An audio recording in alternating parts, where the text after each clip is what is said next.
Of this show, I just mentioned about an interview that we're going to have about CVs. Quick question.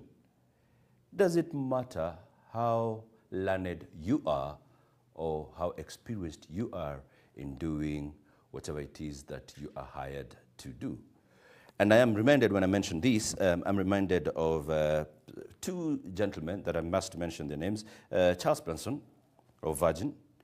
We are told that he's never gone to the university, but he is a multi-billionaire. Closer home, I am reminded of Bob Collymore. I'm told I'm not so sure how true this is, but he never really went to the university, but he is the CEO of the most profitable company in Kenya.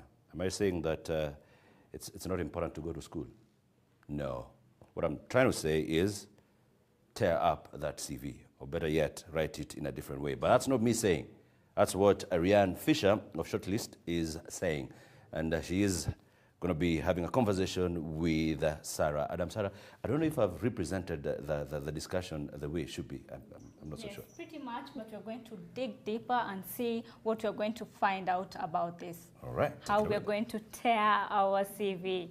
Joining me is Ariane Fisher, MD, East Africa Shortlist. Thank you very much for joining me this afternoon. Thank you for having me. And if you can just tell me, how is it possible to tear your CV and be able at the same time to get a job? Yeah, it's a great question. We hear over and over from employers that CVs are not telling them the information they need to know to evaluate whether or not somebody would be a good fit for their team. And we hear from candidates that their CV doesn't tell the full story of what they can do. So we think that there's a much better way. Okay, so you're using technology to do this. If you can just explain to me, how exactly do you match candidates to the job market? Yeah, it's a great question. So we match candidates not to opportunities generically, but to a specific role. So if you're applying for finance roles on our platform, we're not assessing your ability to write a CV, we're assessing your ability to go through a balance sheet. If you're applying for sales roles on our platform, you're doing voice recordings to tell us how you would pitch a product or a service. So really rooted in how you would approach this specific job that you're applying for. So if it's a candidate, what's the process they go through? So they go through the process all online. The first thing they go through is a chatbot where we just learn information about them, their salary expectations, their education background, and then we take them into an aptitude test where we learn a lot more about their skill and their ability and how that matches to the opportunity that we're looking for. So how many candidates have you managed to take in your platform? We have over 400,000 candidates in our database, and we've placed over 1,500 people into jobs. All right. And I believe there are challenges that you faced while partaking this particular venture. So what are the challenges, if you can highlight for us? Yeah, it's a great question. I think one of the biggest challenges we've faced is kind of changing people's minds about how talent should be evaluated. There's still some old school belief that a CV is kind of the right tool to start with, but we've been able to change people's minds by showing them better results. So does it mean that do you take, at what point or what level of education do you take in, let me say, graduates or people in your platform? Does someone have to finish, let me say, A-levels, O-levels, or university? What's the level? Anyone and everyone, no matter where they went to school or their full education background, can apply for jobs on our platform. And our platform is always free for candidates, so you would never need to pay money.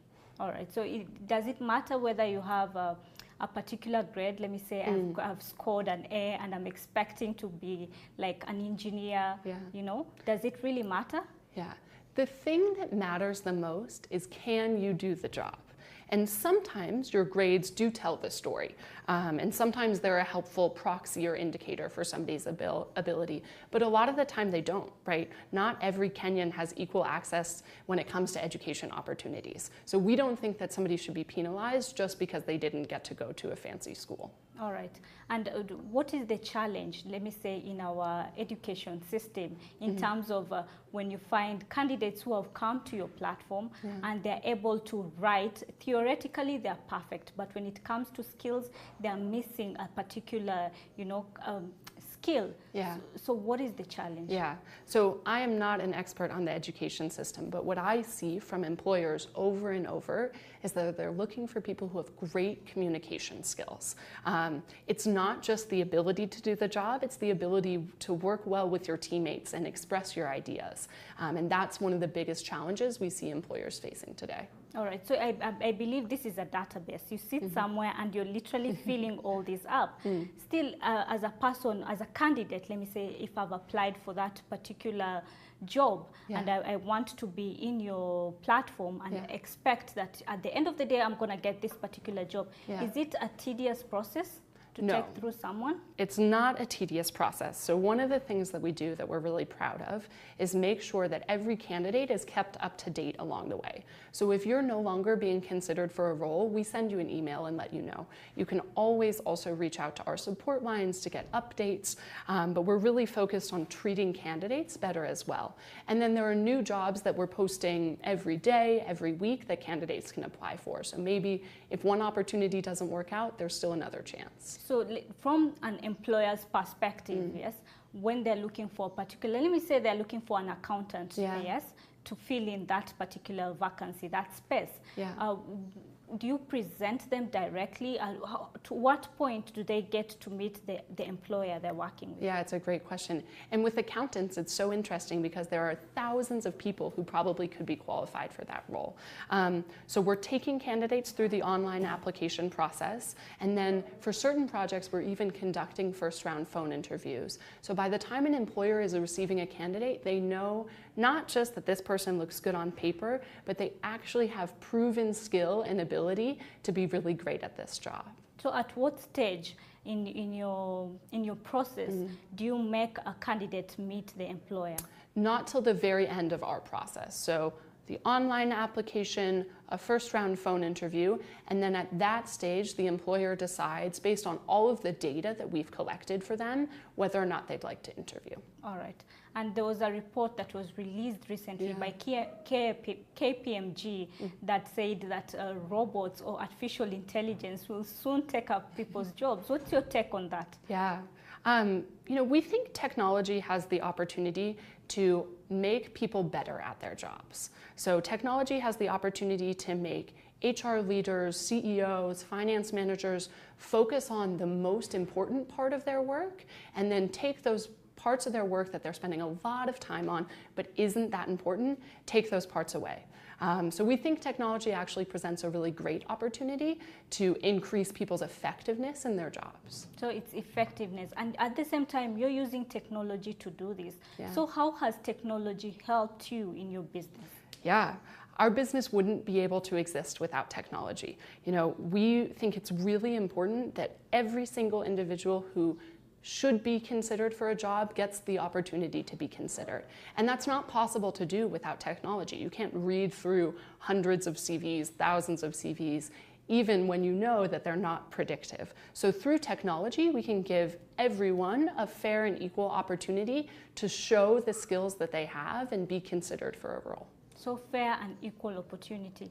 Any last, just to closing remarks, any success story maybe from the candidate that you have received? Maybe they tried applying for a particular job for a long time and they didn't get, but when they managed to use technology in your platform, they managed to get that particular job. We have so many success stories. We have success stories of individuals who were working as drivers, who had lost their job previously, who were able to get back into their work in IT because of our platform. We're really proud of how we've worked with candidates to give them better opportunities. So it's better opportunities for all candidates. Thank you very much for that insight of tearing up your CVs and using your skills in the job market by using technology. We've been speaking to Ariane Fisher, Managing Director of East Africa at Shortlist. Thank you very much for joining me.